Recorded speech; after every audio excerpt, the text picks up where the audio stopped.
मेरे साथ ये आप स्वामी जी साथ में खड़े देख रहे हैं, इसी का नाम भारत है।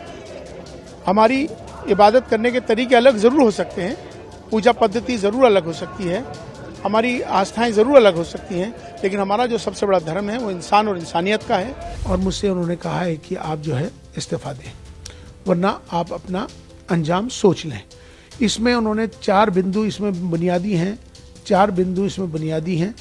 एक बिंदु उनका ये है कि आप प्राण प्रतिष्ठा में क्यों गए, कि अगर मैं राष्ट्र के साथ, देश के साथ अगर प्रेम कर रहा हूँ, मेरा ये दोष है कि मैं अपने देश से प्रेम करता हूँ, मेरा इसलिए विरोध कर रहे हैं, तो मुझे लगता है कि शायद उनको पाकिस्तान चला जाना चाहिए। रामलला के प्राण प्रतिष्ठा कार्यक्रम में सनातन धर्म के अलावा तमाम पंथों के धर्मगुरुओं और प्रतिनिधियों को भी आमंत्रित किया गया था।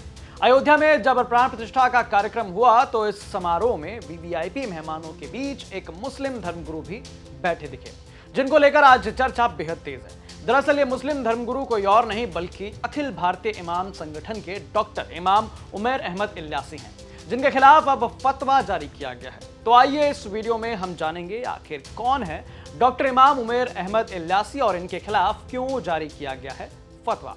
नमस्कार, मैं गौरव कुमार पांडे हाजिर हूं यूपी तक पर। अयोध्या राम मंदिर प्राण प्रतिष्ठा समारोह में पहुंचे मुस्लिम धर्मगुरु डॉक्टर इमाम उमैर अहमद इल्यासी अखिल भारतीय इमाम संगठन यानी AIIO के मुख्य इमाम हैं। डॉक्टर इमाम उमैर अहमद इल्यासी को अखिल भारतीय इमाम संगठन भारत के 5 लाख इमामों और करीब 21 करोड़ भारतीय मुसलमानों के धार्मिक और आध्यात्मिक मार्गदर्शक माना जाता है। डॉक्टर इल्यासी इमाम संगठन का वैश्विक चेहरा है और इसीलिए धर्म, आध्यात्मिकता और अंतर धार्मिक संवाद के सभी अंतरराष्ट्रीय मंचों पर संगठन का प्रतिनिधित्व भी करते हैं। हाल ही में डॉक्टर इल्यासी को पंजाब की देशभगत यूनिवर्सिटी ने डायरेक्टरेट ऑफ फिलॉसफी की उपाधि से सम्मानित भी किया था। भारत इतिहास में पहली बार यह है कि भैया किसी मस्जिद के इमाम को शिक्षा के सर्वोच्च पद से सम्मानित किया गया। रामलला की प्राण प्रतिष्ठा समारोह में पहुंचे डॉक्टर इल्यासी ने उस समय कहा था, देखिए, ये बदलते भारत की तस्वीर है। आज का भारत नवीन भारत, आज का भारत उत्तम भारत। मैं यहाँ पैगाम मोहब्बत लेके आया हूँ। जहाँ तक पहुँचे, मेरे साथ ये आप स्वामी जी साथ में खड़े देख रहे हैं, इसी का नाम भारत है। हमारी इबादत करने के तरीके अलग ज़रूर हो सकते हैं, पूजा पद्धति ज़रूर अलग हो सकती है, हमारी आस्थाएं ज़रूर अलग हो सकती हैं, लेकिन हमारा जो सबसे बड़ा धर्म है वो इंसान और इंसानियत का है। आओ हम सब मिलकर इंसानियत को बरकरार रखें। दूसरा, हम सब भारतीय हैं, भारत में रहते हैं, तो हम सबको चाहिए कि हम अपने भारत को मजबूत करें। हमारे लिए राष्ट्र सर्वोपरि है। दूसरी बात यह है कि आज का जो पैगाम है, आज का जो संदेश है, वो नफरतों को ख़त्म करने के लिए है कि बहुत रंजिशें हो गई, बहुत दुश्मनी हुई, बहुत लोग मारे गए, बहुत राजनीति हुई। अब हम सबको मिलकर एक होकर भारत को मजबूत करना है, भारतीयता को मजबूत करना है। हालांकि आपको बता दें कि विश्व के अधिकांश प्रमुख निकाय इस्लाम और मुसलमानों से जुड़े मसलों के मुद्दों पर मार्गदर्शन के लिए डॉक्टर इल्यासी से संपर्क किया जाता है। डॉक्टर इल्यासी न्यायशास्त्र में पारंगत हैं और प्रासंगिक हलकों में उनकी राय प्रामाणिक और भरोसेमंद मानी जाती है। वो उन कुछ इस्लामी विद्वानों में से एक हैं जो उग्रवाद और आतंकवाद, चाहे वो किसी भी रूप में मौजूद हो, पर बहुत स्पष्ट और मुखर रुख रखते हैं। लेकिन इस कार्यक्रम के बाद खबर आती है कि उन पर फतवा जारी किया गया है, जिसको लेकर वो कहते हैं, राम जन्मभूमि ट्रस्ट के द्वारा मुझे निमंत्रण मिला, ऐसे चीफ इमाम होने के नाते मुझे जाना के लिए। मैं 2 दिन तक इस पर बहुत विचार करता रहा कि मुझे क्या करना चाहिए, क्योंकि मेरे लिए मेरी ज़िंदगी का ये सबसे बड़ा फैसला था। मैंने फिर फैसला ये लिया कि मुझे जाना है आपसी सौहार्द के लिए, अपने देश के लिए, राष्ट्रहित में। ये मैंने फैसला लेते हुए मैं अयोध्या चला गया। वहाँ जाके तमाम अयोध्या वासियों ने मेरा स्वागत किया, साधु संतों ने मोहब्बत का इजहार किया, इस्तकबाल किया।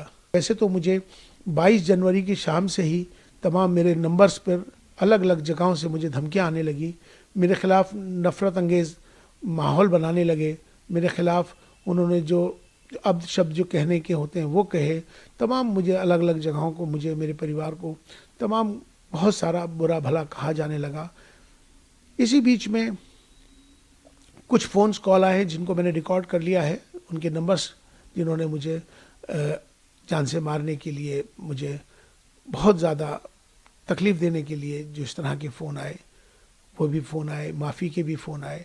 तो लास्ट में कल रात को ही एक फतवा जारी हुआ है, जिनका नाम है मुफ्ती साबिर हुसैनी कासमी, जो शख्स एक इंस्टीट्यूट चलाते हैं मुफ्तियों का, जिनका मुफ्ती क्लासेस के नाम से उनका चलता है। मैं उनको जानता नहीं हूँ, मेरी उनसे कोई जानकारी नहीं है, लेकिन ये सोशल मीडिया के माध्यम से वो तमाम देश भर के इमामों के माध्यम से मेरे पास अलग अलग जगहों से फतवा आना शुरू हो गया था। चूँकि उन्होंने ये, इसमें मेरा एक नंबर है, मेरा मोबाइल का नंबर उन्होंने इसमें ये मेंशन कर दिया है अपने फतवे के अंदर, जिसमें उन्होंने साफ तौर पे मेरा नंबर जाहिर करके तमाम पूरे देश के लोगों को मेरा नंबर दे दिया, इमामों को दे दिया, ये फतवा जारी कर दिया। उनसे इन्होंने कहा है कि ये माफ़ी मांग लें, मेरा बायकाट कर रहे हैं, और मुझसे उन्होंने कहा है कि आप जो है इस्तीफ़ा दें, वरना आप अपना अंजाम सोच लें। इसमें उन्होंने 4 बिंदु इसमें बुनियादी हैं, 4 बिंदु इसमें बुनियादी हैं। एक बिंदु उनका ये है कि आप प्राण प्रतिष्ठा में क्यों गए। तो डॉक्टर इलियासी के खिलाफ जारी फतवे में कई सारे बिंदु हैं, लेकिन सबसे बड़ा पॉइंट है जिसमें कहा गया है कि आखिर आप अयोध्या में राम मंदिर के प्राण प्रतिष्ठा कार्यक्रम में क्यों गए। इस फतवे को पढ़ने के बाद डॉक्टर इमाम उमर अहमद इलियासी ने सभी धमकियां देने वाले और फतवा जारी करने वालों को तगड़ा जवाब दिया। उन्होंने कहा, लेकिन मैं उनसे ये बात कहना चाहता हूँ, पहली बात तो ये इस्लामिक देश नहीं है, ये भारत है, ये सनातन भारत है। इस भारत में हमेशा से सर्वधर्म समभाव की बात है, यहाँ एकता अखंडता की बात है, अनेकता में एकता की बात है।